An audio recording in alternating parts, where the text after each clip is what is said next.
안녕하세요. 오늘은 바에라 넷째 날입니다. 넷째 날. 기도하고 시작합니다. 하늘에 계신 아버지 은혜를 감사합니다. 저희들에게 토라를 주시고 토라의 말씀을 배우게 하시는 주님께 감사와 찬양을 올려드립니다. 저희가 할 수 있는 것 아무것도 없음을 고백합니다. 저희들에게 성령을 부어주시고 성령으로 주님과 하나 되는 놀라운 역사를 이루시옵소서. 말씀대로 살아가게 인도하여 주시옵소서. 예수와 마시아의 이름으로 기도했습니다. 아멘.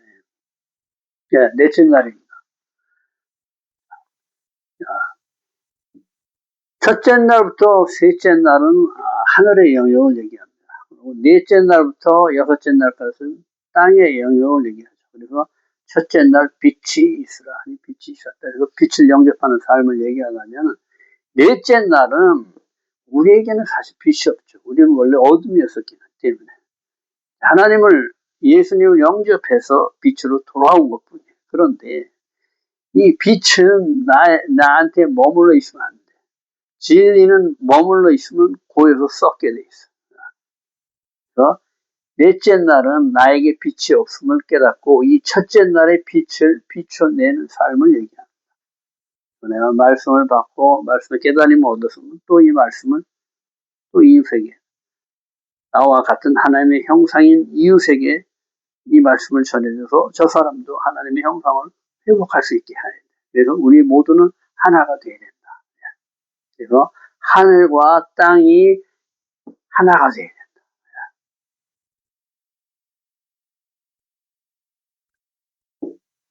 하나님 나라를 이 땅에 그대로 비춰내는 거예요. 그리고 똑같이 하늘의 하나님 나라를 이 땅에 실제로 보이게 설립하는 거예요.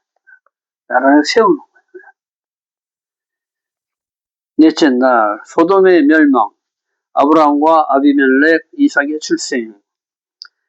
의인 10명이 없어서 소돔과 고모라는 유황과 불에 멸망하고 롯의 아내는 뒤돌아보아 소금 기둥으로 변한다. 이후 롯의 딸들이 후손을 얻기 위해 롯을 술에 취하게 해서 롯에게 아들을 얻어 모압과 벤암미라 한다. 이들이 모압과 암몬의 조상이 되었다. 아브라함이 그랄 지역에 거주하고 블레셋 왕 아비멜렉이 사라를 취하려 하나 하나님께서 꿈에 나타나 경고하심으로 많은 재물과 함께 사라를 돌려보내고 아브라함의 기도로 재난을 면한다. 이후 사라가 임신해 이삭을 낳고 8일 만에 할례를 행한다. 창세기 19장 24절. 여호와께서 유황과 불로 소돔과 고모라의 모든 것을 엎어 멸하신다.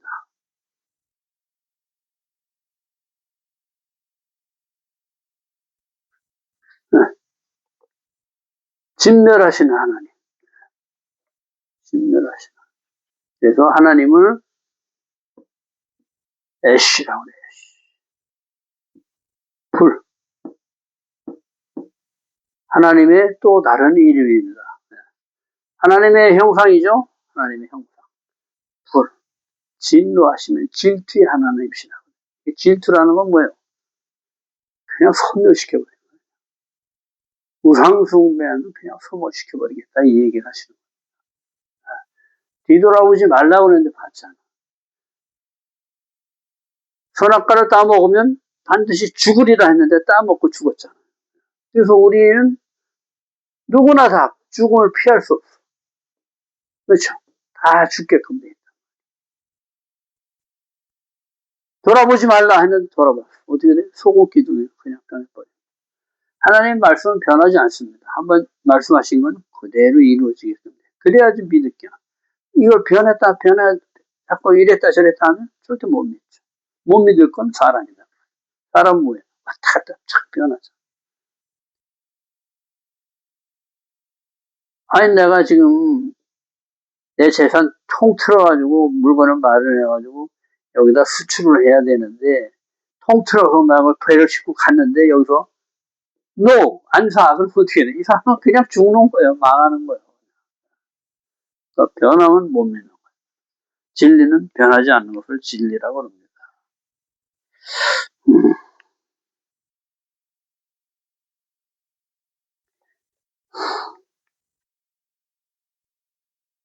아브라함이 하나님이 아브라함을 생각하고 롯을 그 엎으시는 중에서 내보내었더라.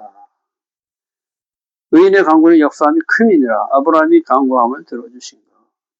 롯이 두려워 소아를 떠나 산에 올라가 동굴에 두 딸과 건져내 두 딸이 기억해 롯에게 술을 마시게 하고 동침에 아들을 낳아 모압과 암몬 주성이 된다. 모압, 아비처럼 된다는 거죠.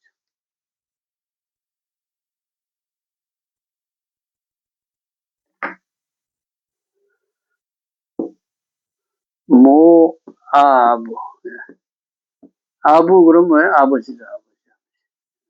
모모처럼 된다. 아비처럼. 암몬, 벤암미라고 그러는데 내 백성이 아들이다. 아미, 벤, 아들, 백성. 내 백성. 내 백성이 아들이다. 사라를 아브라함이 누이로 알고 아비멜렉이 사라를 데려간다. 같은 일이 반복되죠.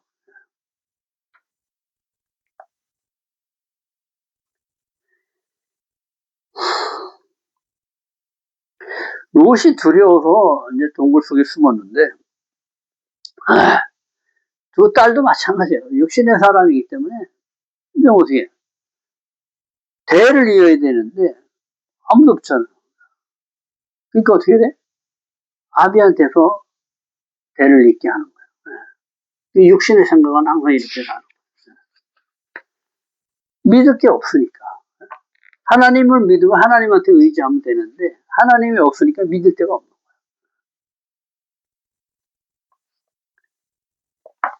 누이, 아흐티, 여자 혈족, 자기와 하나라 하는 것이다.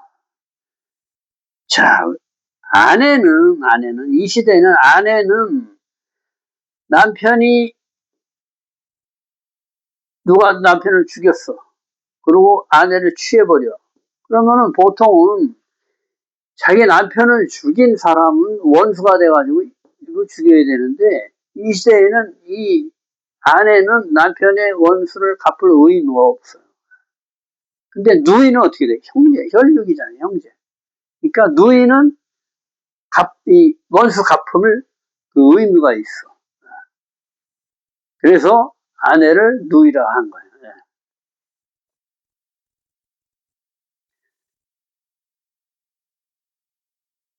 형제, 오라비, 골육, 친척을 얘기한다. 창세기 20장 3절 주께서 아비멜렉에게 현몽하셔서 사르를 남편 있는 여자니 가까이 하지 말라 하고 경고한다. 아비멜렉이 누이인지 알았다고 결벽을 호소한다. 육신의 왕이 사라 영을 취하려 한 것이다. 아비멜렉 인간적인 아비가 된 왕. 아비멜렉 뭐요? 자기가 아비가 된 거야. 자기가 하나님의 아버지인데 자기가 아비가 된 거야. 왕이 된 거야. 자기가. 그래서 아브라함 누이라고 했는데 보니까 너무 이쁘거든. 사라가 엄청 이뻤었나 봐요. 그러니까 취하고 예물을 주고 그걸 취해와서 자기가 데리고 살려고 그랬는데 이제 육신의 사람이 사라는 하나님의 사람이니까 육신의 사람이 하나님의 사람을 취하려고 그런 거죠. 그러니까 하나님이 이것을 막아버린 거예요. 그래서 재앙을 내리고 현몽에서 돌려보내라 이렇게 얘기하죠. 그러니까 어떻게 돼? 아비멜렉이 할 수 없이 돌려보내는 거죠. 그 사람이 아내를 돌려보내라. 그는 선지자니 너를 위해 기도하게 하라 하신다. 선지자, 나비, 예언자, 하나님의 사람, 하나님께서 자신의 뜻을 알게 하신 사람. 아브라함이 기도를 통해야만 아비멜렉의 저주가 풀리게 해 아브라함에게 권위를 주시는 것이다. 그러니까 재앙을 주고 네가 이거를 풀 길은 아브라함이 기도를 해야 이게 풀려진다 이렇게 얘기를 하시는 거예요. 그래서 아비멜렉이 아브라함한테 가서 사정을 해야지만 이것이 풀어지게끔 돼 있는 거예요. 그러니까 하나님이 권위를 주시는 거죠. 아브라함한테.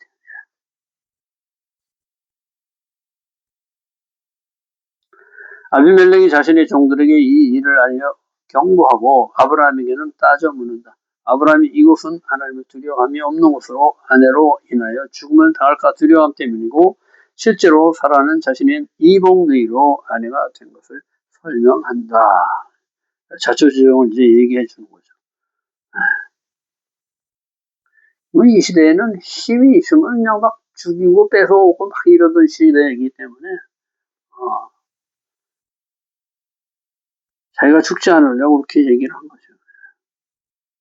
창세기 20장 14절 아비멜렉이 아브라함에게 양과 소와 종들을 주고 사라도 돌려보내 자신이 땅에 거주할 수 있게 함과 동시에 사라에게는 은 1000개를 주어 여러 사람에게서 받은 수치를 가리게 해주고 모든 일을 원만히 해결한다. 그래서 들어가도 복 나가도 복 하나님이 아브라함을 축복해 주는 거죠. 그래서 아비멜렉이 힘을 실어줘서 아비멜렉이 거부가 되게 하시죠. 창세기 20장 17절 아브라함이 하나님께 기도하여 아비멜렉이 아내와 여종들을 치료해 주어 출산하게 해주신다.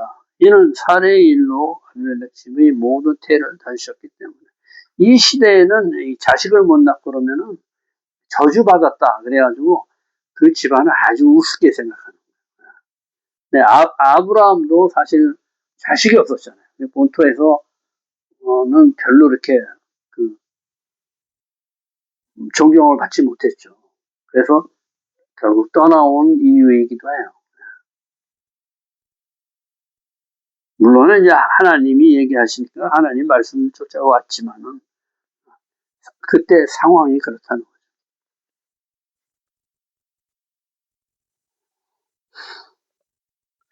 창세기 20장 17절 아브라함이 하나님께 기도하여 아비멜렉의 아내와 종들을 치료해 주어 이 태를 닫는 이게 저주다 저주. 창세기 21장 1절 여호와께서 사라를 돌보시고 말씀하신 대로 사라가 임신을 하고 하나님이 말씀하신 시기가 되어 아들을 낳고 아브라함이 아이 이름을 이삭이라 한다. 이츠학 그러죠. 네. 아브라함 100살 때 사례 90살 때 주님께서 생명을 주셨다. 이 이츠학이 웃다 기뻐하다 이런 뜻입니다. 하나님의 의의 삶을 소망하는 자 이츠학이다. 창세기 21장 4절 먼저 설명했죠. 이츠학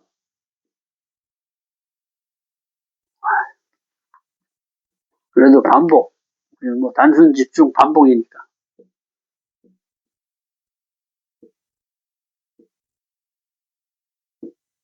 이츠학 이삭 우리 이삭 이렇게 발음하는데 원래는 이츠학이에요. 그래서 요건 생명이죠. 생명 8 요거는 쿠프 소망 100 짜딕 의 90 요거는 하나님의 손 10 이거 뭐예요? 아브라함 100세 때 사라 90살 때 하나님의 전능하신 완전하신 손이 생명을 주셨다 이렇게 해석하는 겁니다.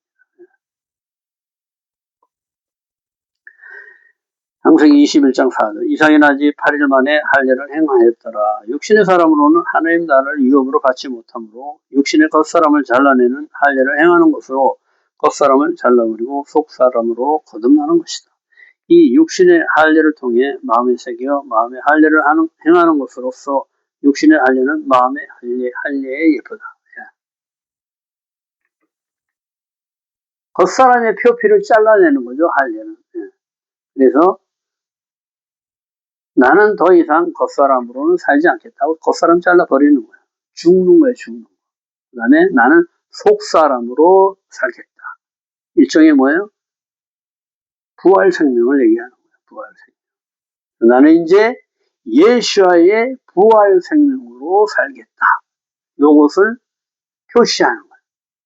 그러니까 이 할례의 중요한 것은 뭐냐면은 할례의 행위가 아니고 마음의 할례를 해라. 마음의 할례. 내 마음에 내 육신을 사랑하던 그 마음을 잘라내 버리는 것이죠. 이게 중요한데 이스라엘 사람들이 이 마음을 잘라내던 것을 육신의 할례만 하는 그 행위로 바뀌어진 거죠, 이게. 습관이 돼버리니까. 그래서 사도 바울이 그걸 얘기한 거예요. 이 육신의 할례만 해서는 소용이 없다는 거예요. 그러니까 이 법을 폐하고 마음의 할례를 해라, 이 얘기를 하는 거예요. 할례를 폐한 게 아니에요. 할례를 해야 돼. 그런데 마음의 할례를 하라. 네 마음을 비우고 주님을 영접해라. 그러면 네가 성전인지 모르느냐? 네 안에 성전에 주님을 와서 거할 처소를 만들어라 이거예요. 근데 내 육신의 생각이 가득 차 있으면 이게 들어오실 수가 없어. 그러니까 이 육신을 비워라 이 얘기를 하시는 거예요. 옛사람을 죽여라. 부활 생명으로 받아들여라 이 얘기를 하시는 겁니다. 할례는 굉장히 중요합니다. 그래서 마음의 할례가 진짜 할례다. 이걸 가르쳐 주시는 거예요. 오늘도 수고하셨습니다. 내일은 5째 날입니다. 내일 뵙겠습니다.